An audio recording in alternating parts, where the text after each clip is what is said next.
অশ্ৰু নিগৰাই শতজনক দেখায় কিশোৰ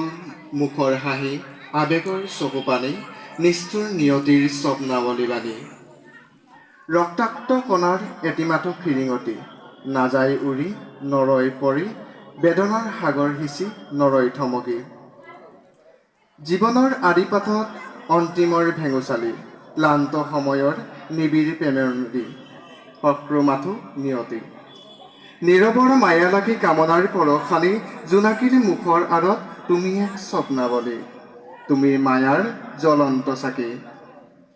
মৃত্যুৰ ক্ষণধ্বনি নালাগে আমনি এদিন শেষ হৈ মায়ামোহৰ কাহিনী ৰৈ যায় মাথো অস্তিত্বৰ স্মৃতিৰে সোঁৱৰা অমৰ মৰাহুতি থৈ যায় শুক্লৰ মাজত কলা ৰঙৰ চিনাকি লৈ যায় লগত আৱেগৰ চকু পানী সমাজে দিয়া অশ্লীল বাক্যৰ টোপোলাটি ধন্যবাদ ধন্যবাদ লক্ষীন্দ্ৰ